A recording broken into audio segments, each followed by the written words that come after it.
परम शांति बापूजी। बापूजी, आज हमारा क्वेश्चन है कि ब्रह्मांड अव्यक्त कब होता है, जो कि आपने पहले डिटेल में इसकी चर्चा नहीं हुई है अभी तक।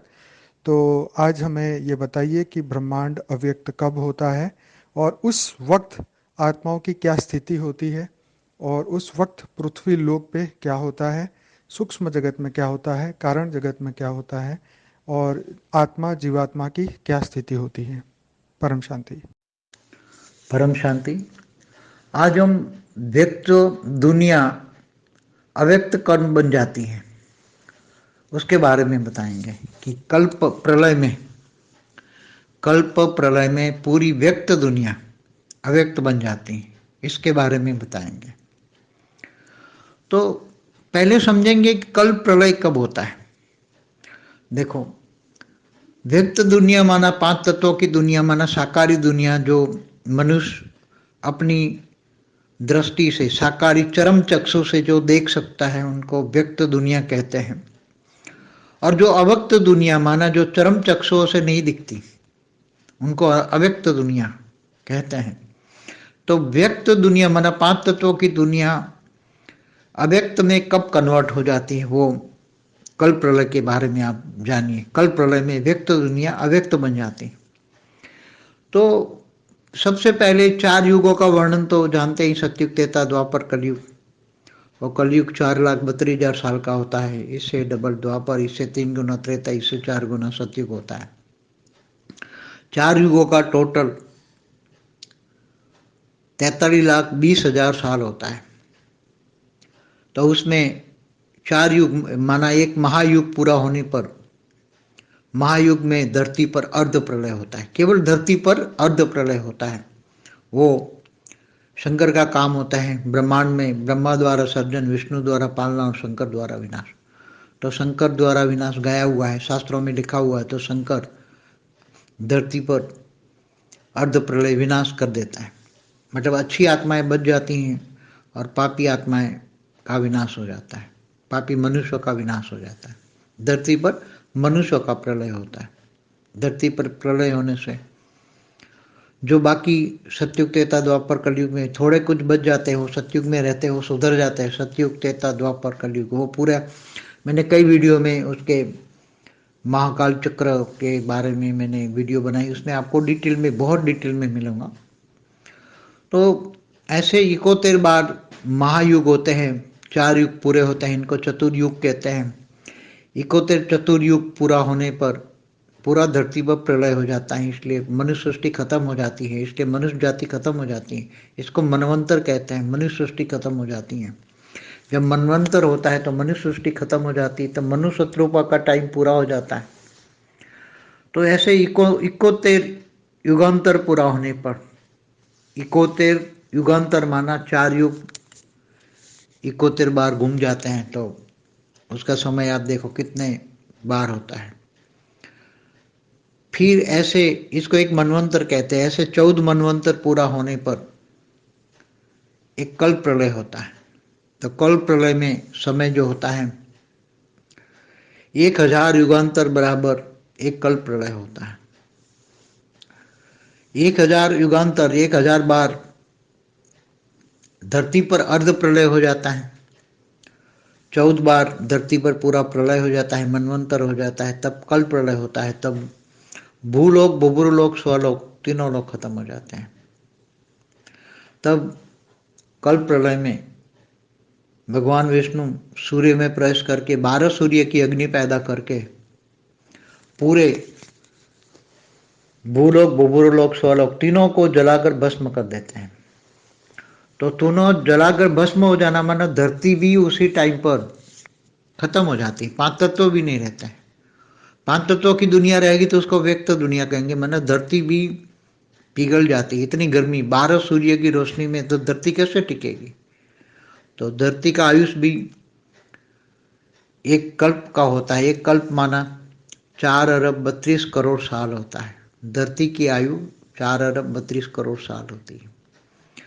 तो ब्रह्मा की दिन में इतना समय होता है, 4,32,00,000,000 साल में भूलोक, बुभुरलोक, स्वलोक तीनों लोग खत्म हो जाते हैं। उसमें जो कमजोर आत्माएं होती हैं वो 12 सूर्य की रोशनी जब भगवान विष्णु सूर्य में प्रवेश करते करते हैं, तब जो सब कुछ मना पूरी व्यक्त दुनिया अग्निमय हो जाके जलकर खत्म हो जाती है, अग्नि तत्वों में परिवर्तन हो जाती है।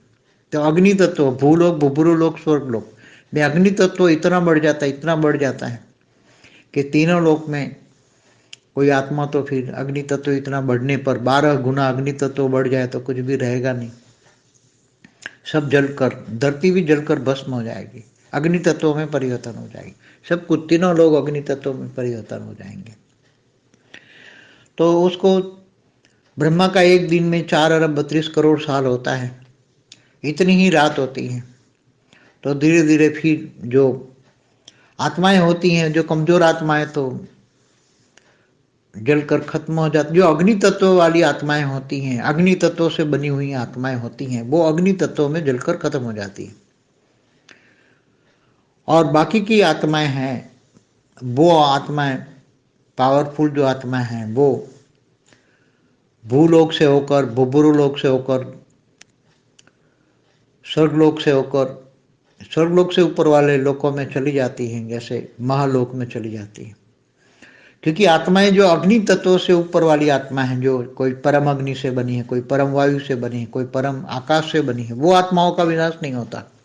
अग्नि तत्वों में परम तत्व वाली आत्माओं का विनाश नहीं होता। तो वो आत्माएं ऊपर चली जाती है, महालोक में चली जाती है। और बाद में धीरे धीरे अग्नि तत्व को खत्म करने के लिए बहुत बारिश की जाती है, बहुत बारिश की जाती है बाद में।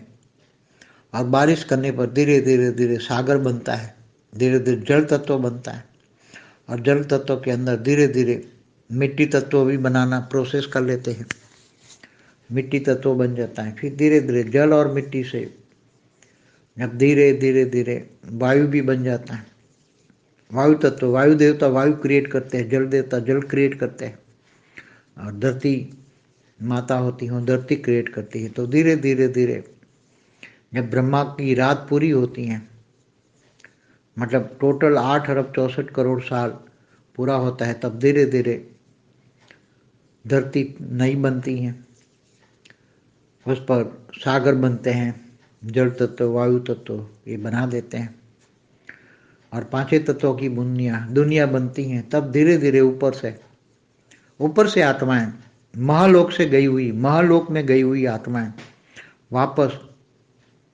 ये 5 तत्वों की दुनिया में आती हैं महालोक से, और धीरे धीरे वो आत्माएं सीधी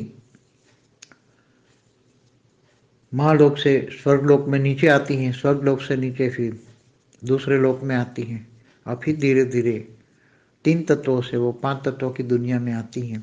तब पहला मनवंतर शुरू होता है। तो ब्रह्मा मनुष्यरूपा को धरती पर भेजते हैं, और धरती पर मनुष्यरूपा आकर फिर मनुष्य सृष्टि को सर्जन करते हैं।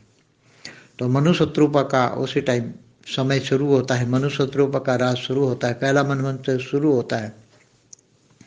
तो उसी टाइम ऊपर गई हुई आत्माएं, जो महालोक में गई थी आत्माएं, अव्यक्त दुनिया जब बनी थी, तब महालोक से धीरे धीरे नीचे आ जाती हैं आत्माएं, और धीरे धीरे कोई स्वर्गलोक में रह जाती हैं, कोई नीचे स्वर्गलोक से भी नीचे उतरती हैं, तो बुभुरु लोक में आ जाती हैं, दूसरे लोक में आती हैं, फिर धीरे धीरे साकार सृष्टि माना मृत्यु लोक में माना 5 तत्वों की दुनिया आती है। तो शुरू में तो सतयुग स्टार्ट होता है।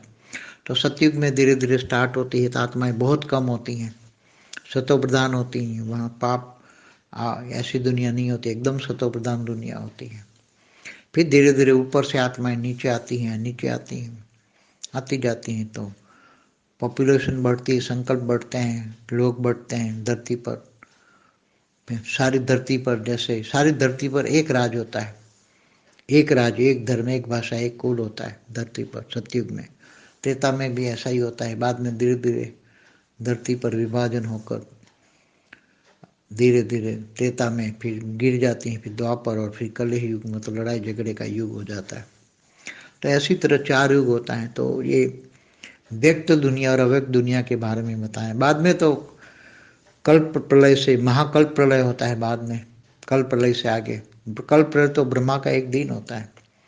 मगर ऐसे अनेकों कल्प प्रलय होने के बाद ब्रह्मा की आयु जब 100 साल होती है, तब ब्रह्मा की 100 साल में शिव के पास, निराकार शिव जो पर ब्रह्म परमेश्वर, उसके पास पावर 90% खत्म हो जाती है, 10% रह जाती है। तब निराकार शिव पर ब्रह्म परमेश्वर सूर्य में प्रवेश करके काल अग्नि पैदा करके पूरे ब्रह्मांड को अपने अंदर वापस समा लेते हैं। उसको विसर्जन, ब्रह्मांड का विसर्जन कहते हैं। एक ब्रह्मांड माना एक सोलर सिस्टम, गैलेक्सी माना आकाश गंगा, पूरी आकाश गंगा में अनंत कोटि ब्रह्मांड है। जो हमारी आकाश गंगा है, गैलेक्सी है, उसमें अरबों सोलर सिस्टम, अरबों सूर्य माना अरबों ब्रह्मांड है। तो एक गैलेक्सी आकाश गंगा कहते हैं। वो भी महाशिव महाकाल प्रलय में अनंत कोटि ब्रह्मांडों को अपने रोम रोम में समा लेते हैं। मैं पुरानी कई वीडियो में महाकाल प्रलय में बता चुका हूँ, और अभी तो बेहद का महाकाल प्रलय होना है, तो सब समझते हो। तो डिटेल में जानने के लिए बेहद का महाकाल प्रलय की वीडियो भी हैं, बुक भी हैं, आप देखिए, समय पूरा पता लग जाएगा कि महाशिव की एक पल बराबर ब्रह्मा का 100 साल। इसलिए समय, correlation between time space and speed पे भी बोला हुआ है कि प्रतिपल अनंत आनंद ब्रह्मांड बनते हैं, बिगड़ते हैं। महाशिव की एक पल में अनंत आनंद ब्रह्मांड बनते हैं, बिगड़ते हैं, क्योंकि महाशिव की एक पल बराबर ब्रह्मा का 100 साल, और ब्रह्मा का एक दिन बराबर धरती पर एक कल्प प्रलय होता है। मतलब एक धरती पर 1000 युगांतर होता है, मतलब दिन रात मिला के 8 अरब 64 करोड़ साल होता है। परम शांति। अधिक जानकारी के लिए बापूजी की बुक है अनंत कोटि ब्रह्मांडों का महाकाल प्रलय। इस बुक को आप paramshanti.org, हमारी जो वेबसाइट है, वीडियो के नीचे डिस्क्रिप्शन बॉक्स में paramshanti.org, www.paramshanti.org वेबसाइट पे विजिट करिए। वहाँ बुक सेक्शन में जाइए, वहाँ से आप ये बुक को फ्री में डाउनलोड कर सकते हैं। ये बुक इंग्लिश में भी अवेलेबल है, हिंदी में भी अवेलेबल है, और इसके सिवा हमारी एक नई बुक आने वाली है जो कि लाइफ इन मल्टीवर्स है। आने वाले समय में कुछ ही महीनों में आएगी और बहुत ही बढ़िया बुक होगी। तो बने रहिए, यूट्यूब चैनल को सब्सक्राइब करें और लोगों तक शेयर करें, लाइक करें, कमेंट करें और दुनिया तक पहुंचाइए। ये बेहद का परम ज्ञान दुनिया तक पहुंचना ही चाहिए। आप सभी का बहुत बहुत धन्यवाद। बेहद की परम शांति। और भी एक बात, रात को 10 से 11 लाइव मेडिटेशन में आप डेली आ सकते हैं। अभी तक 430 एपिसोड हो चुके हैं और आगे भी लाइव मेडिटेशन रात को 10 से 11 डेली हो रहा है। तो आप सभी का स्वागत है। परम शांति। की परम शांति सोचो, बोलो परम शांति। Join us daily for live meditation, 10 p.m. to 11 p.m. on YouTube Live. Subscribe now. Website www.paramshanti.org. Email us anand@paramshanti.org. Like, share, subscribe. Join today.